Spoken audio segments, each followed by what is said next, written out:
Pemirsa, harapan baru disematkan kepada para wakil rakyat periode 2024-2029 yang akan mulai bekerja hari ini. Akankah mereka mampu memenuhi harapan besar seluruh masyarakat Indonesia? Terlebih ada 4,1% anggota DPR merupakan public figure. Kita akan membahasnya dengan pengamat politik Henry Satrio. Bang Hensat, apa kabar? Selamat pagi. Selamat pagi Mas Reza. Jadi kalau artis atau pekerja seni ya istilahnya ya maju ke DPR, begitu lolos ke DPR, selalu ada pertanyaan soal kapabilitas politiknya. Apakah selama ini artis-artis yang melenggang ke DPR bisa menjawab pertanyaan itu? Ya kalau artis-artis ini hukumannya langsung kok. Jadi punishmentnya dari masyarakat tuh langsung. Jadi kalau dia tidak menjalankan kewajibannya dengan baik, biasanya hanya 1 periode aja. Setelah itu namanya tidak lagi tercatat gitu ya. Tapi kalau yang memang berprestasi, yang orang-orang lama nih ya, sebut aja kayak Deddy Yusuf, terus kemudian Eko Patrio, Desi Ratnasari, Rieke Diah Pitaloka, ya. Itu kan orang-orang lama yang sebetulnya mungkin tidak layak lagi disebut sebagai selebritis gitu ya, lebih ke politisi karena mereka justru kebalikan, lebih banyak di politik, sisanya baru bekerja seni gitu ya. Nah itu kan terbukti bahwa memang mereka cukup kompeten, bahkan sangat kompeten, dan akhirnya terpilih berkali-kali. Bahkan Eko Patrio baru saja diangkat sebagai Sekjen PAN. Jadi artinya sebagai politisi mereka juga mumpuni. Tapi beberapa politisi yang dianggapnya angin lalu gitu ya, yang artinya tidak memberikan kontribusi besar, ya langsung mendapat punishment dari rakyat, dia nggak lolos lagi ke DPR gitu ya. Dan menariknya kita saat ini punya pasangan artis nih, Ahmad Dhani dan Mulan Jamila gitu. Ya. Dua-duanya artis, dua-duanya jadi anggota DPR sekarang. Sini Bang Hensat, terkait tadi kita nyambung lagi ya soal artis yang menjamur di DPR, tapi kan ini juga menjadi keuntungan bagi partai pengusung. Maksudnya tanpa melakukan kaderisasi lebih jauh lagi begitu kan, mereka sudah punya caleg yang sudah dikenal oleh masyarakat begitu di dapilnya. Ini kan menjadi keuntungan bagi partai. Iya, soalnya sistemnya kan free market ya, jadi terserah aja selama dia punya popularitas, dia kuat. Yang di kader dari awal juga harus bisa melawan yang popularitasnya tinggi gitu. Jadi ya win-win solution juga. Partai politik kan pengen kursinya nambah.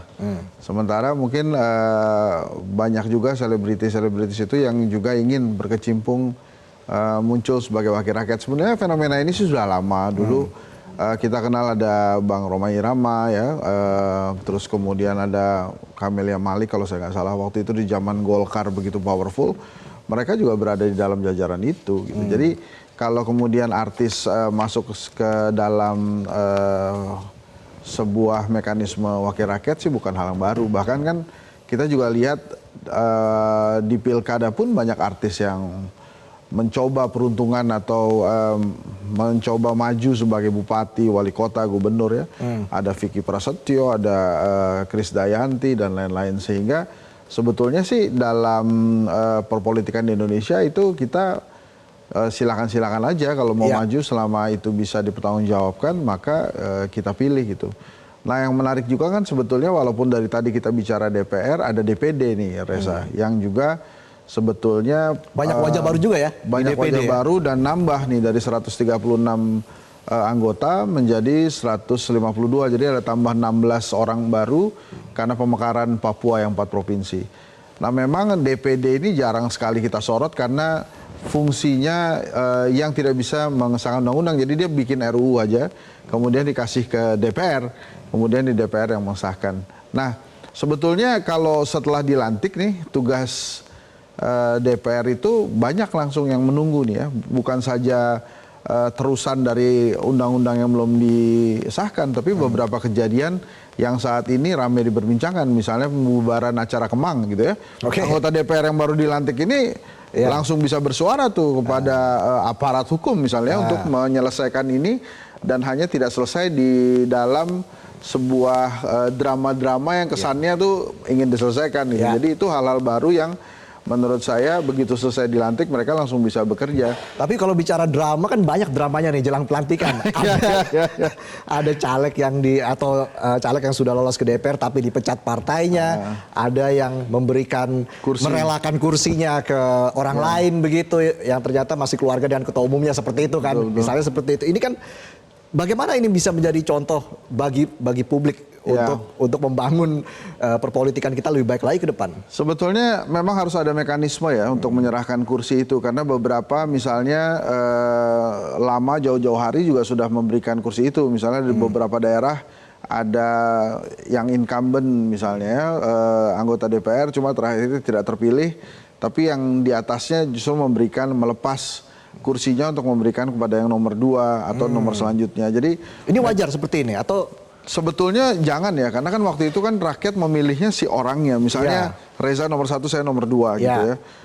Ya orang lebih milih Mas Reza dibandingkan Henry Satrio waktu itu. Dan karena pilihan rakyat begitu ya? Iya, kalau kemudian Mas Reza melepas itu, tanggung jawabnya kan ke yang milih gitu. Lo kok waktu itu, sekarang kan saya milih Anda, terus sekarang Anda mau mengundurkan diri, kok nggak bilang-bilang sama jadi saya? sekarang tanggung jawabnya gimana? Nah itu dia makanya kan. Nah itu sebetulnya yang mekanisme-mekanisme yang harusnya bisa diluruskan. Hal ini juga terjadi di DPD gitu. Beberapa anggota DPD ada juga yang mengundurkan diri, kemudian anggota DPD lainnya tampil untuk menggantikan diri. Jadi mekanisme ganti-ganti ini seharusnya kalau bahasa Bambang Pacul ya, ini sebagai Korea-Korea nurut sama ketua umum, mestinya nggak gitu juga gitu. Harusnya ada mekanisme-mekanisme yang baru yang bisa mengatur supaya mereka tidak sembarangan memberikan kursinya kepada orang lain, walaupun partai politik sih bisa mengatakan bahwa ya ini our privacy, hak kita juga. Ya boleh juga begitu, tapi ya jangan dadakan dikasih tahu gitu yang menggantikan, apalagi karena kan last minute juga kan. Iya last minute dan ini yang disuruh mundur tuh 2 orang loh, bukan cuma 1 gitu. Jadi nanti nomor 2-nya. Kita bahas lebih jauh lagi terkait dengan banyak drama dan juga banyak dinamika yang terjadi jelang pelantikan anggota DPR dan juga DPD hari ini. Tetaplah bersama kami pemirsa dalam live event pelantikan anggota DPR dan DPD. Tetaplah bersama kami.